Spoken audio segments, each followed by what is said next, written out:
My name is John Kuhla. I was brought into the project as a consulting petrophysicist. As Brandon explained to me originally, this was a low resistivity opportunity. My industry experience, about 38 years doing this type of work, the last 23 years focusing a lot of projects on low resistivity, low contrast pays. As some background, I do courses and seminars worldwide trying to help people understand the evaluation problems associated with these types of reservoirs and how they can resolve those. The presentation material in the petrophysical section is about 15 slides, and I will try to touch on some of the highlights for each of these slides, not necessarily going into details for each one. I guess in summary, the ROB-C is a quote, typical low resistivity, low contrast pay. My work has been in the range of about 0.3 to about 2 ohm meters. The A interval in the ROB-C reservoir is productive at about 1 to 2 ohm meters. And the underlying C unit, which has a big opportunity, I believe, shows resistivities in the range of 0.6 to 1 ohm meter. One of the big clues in terms of or my comment about this being a big opportunity is in one of the wells we saw oil rates tested up to 750 barrels a day, as well as good oil shows within sidewall cores taken within the C unit. So the first slide you can reference is on the conventional and low resistivity log response. I've shown a log here from the field with several types of reservoir responses here. The A unit shows a typical low resistivity response of about 1 to 2 ohm meters. There's a conventional pay associated with the lower part of the A unit in this example, where the resistivities approach 10 ohm meters. There's an underlying C unit, which shows resistivities in the range of 0.6 to about 1 ohm meter. Underlying that is a wet reservoir, which shows resistivities about 0.3 of an ohm meter. The shale resistivity through this section is about 0.8 to 1 ohm meter. So in terms of this typical log from the field, it's very commonly represented within the Gulf of Mexico low resistivity environment. The next slide gives an overview of the techniques I use to evaluate the ROB-C interval here. Research done by both Exxon and Shell has shown that there's some very reasonable methodology that can be applied to well logs using an arching model to get a pretty good handle on the saturation and porosity within a low resistivity environment. The lithologic descriptions that we're seeing within several of the samples here indicate that indeed there's both rock texture and composition which contributes to the low resistivity signature. As an example, the grain size was described from very fine to fine, silty to very silty. There was mention of shales to very shaly sands, burrowed, bioturbated, mica, and laminated. These are typically the causes of low resistivity. An arching model, as I said, was applied to this interpretation using a Exxon Shell methodology. The cementation exponent M was kept reasonable at about a 1.65. This was confirmed by Pickett cross plots. The density porosity was used as for the primary porosity in the evaluation. The saturation exponent N was calculated as a function of porosity. The formation water resistivity was 0.055, about 71,000 parts per million sodium chloride. And for the water saturation cutoff to define pay, a value of 0.7 or 70% was used. The next slide that you can refer to shows an example of this Exxon Shell methodology used in the tertiary section of the offshore Texas and Louisiana Gulf Coast. Going from left to right, the slides show how you can calculate a porosity using bulk density data. All this is calibrated to stress core data.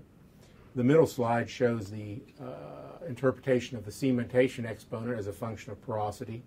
And the slide on the right shows the saturation exponent N as a function of porosity.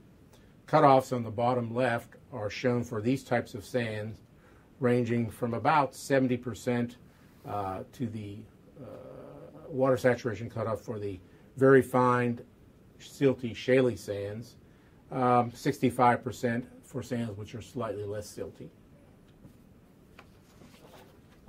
To give you a feel for what the Rob C looks like in comparison to a typical Gulf Coast low resistivity sand, I've included that as an example. This was from a field in the offshore Louisiana area.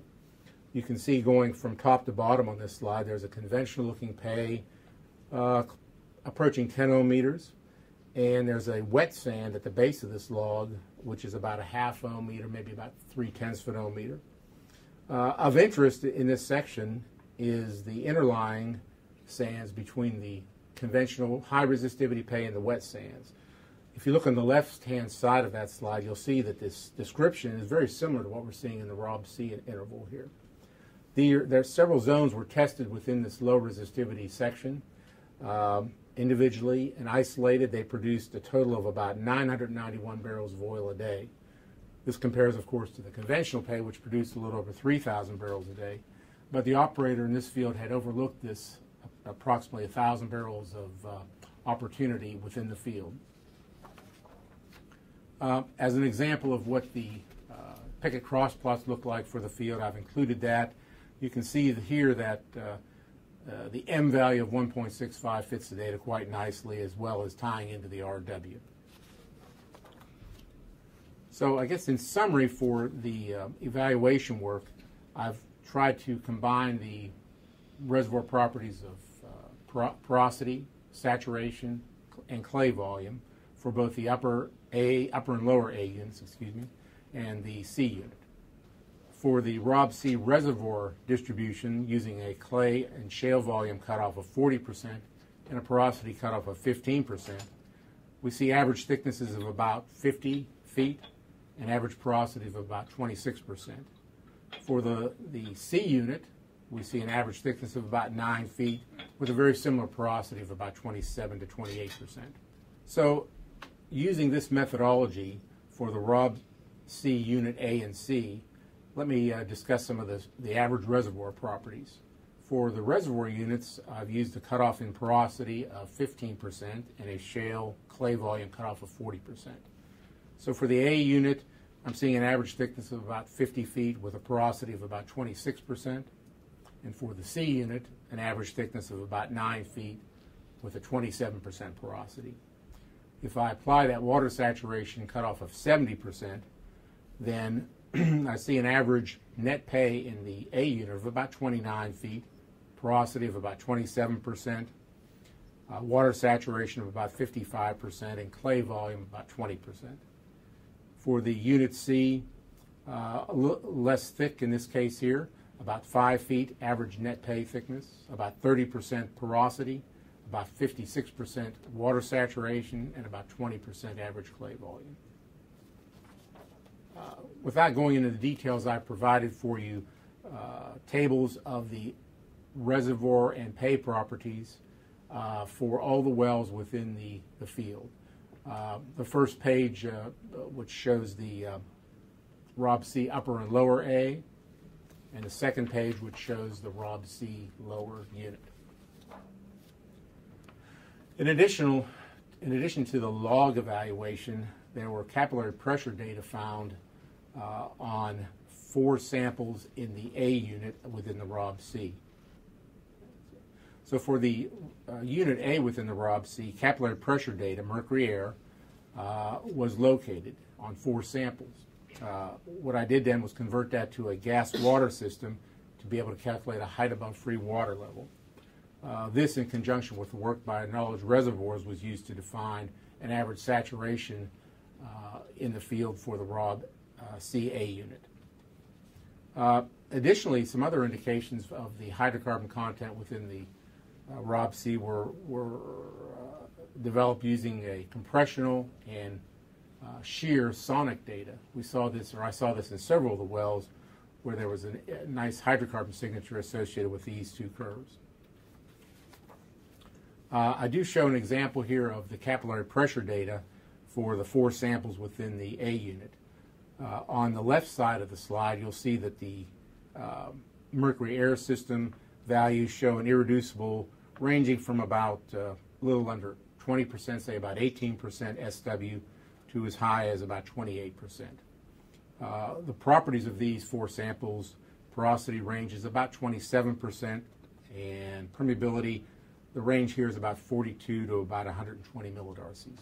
It's a tight range of rock properties for this reservoir. In the middle slide, I've converted this now to a height above free water level, and on the far right, I've come up with an average curve for these 4 samples, such that if you look at a 50-foot height above the free water level in the reservoir, you see an average water saturation of about 32%. If you moved up to about 100 feet within the reservoir, you see an average water saturation of about 26%. So for each of the wells within the field, I've provided a summary slide as well as individual plots showing the evaluation plot on the right, or excuse me, the left side of this example, the pay distribution in the top right corner, and then 4 cross plots, picket cross plot, distribution of the reservoir density porosity, distribution of the sidewall porosity, and a relationship between sidewall porosity and permeability. There is an example shown from the Amoco #1 well, which is a down dip structurally positioned well, which does show this series of sands wet. And of interest to note here is that the uppermost sand within the A unit shows about a 0.3 of an ohm meter wet resistivity signature.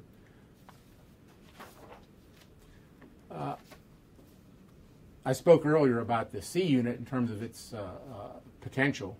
The slide indicated by Unit C for the A2 well shows both the log response and the core description for that Unit C sand. The sand itself shows about a 0.6 of an ohm meter resistivity. We had two samples which had petrographic analysis. It's relatively quartz rich with a small amount of clay, apparently finer grained, which is probably the primary source of the low resistivity signature here. If you look at the bottom part of that slide, you'll see that the oil saturations measured within those sidewall cores range from as little as 1% to as high as 47%. So a lot of oil within this sand.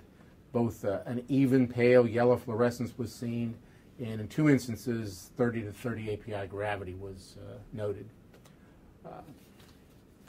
So in summary, for this C unit sand, there's excellent indications of oil within sidewall cores, and the low resistivity signature here is very commonly seen in the Gulf of Mexico. So in summary, the Rob C unit has 2 sands, the upper and lower A and the C unit, both show a low resistivity signature. The unit, which has been productive, the A sand, 1 to 2 ohm meters, very commonly seen in the Gulf of Mexico basin. The C unit sand, which has so far been undeveloped but offers a big potential, shows a resistivity about 0.6 to 1 ohm meter. The saturations related to these sands are well within the productive range. The net pay and net reservoir within these sands also shows a very, very large potential for opportunity within this field.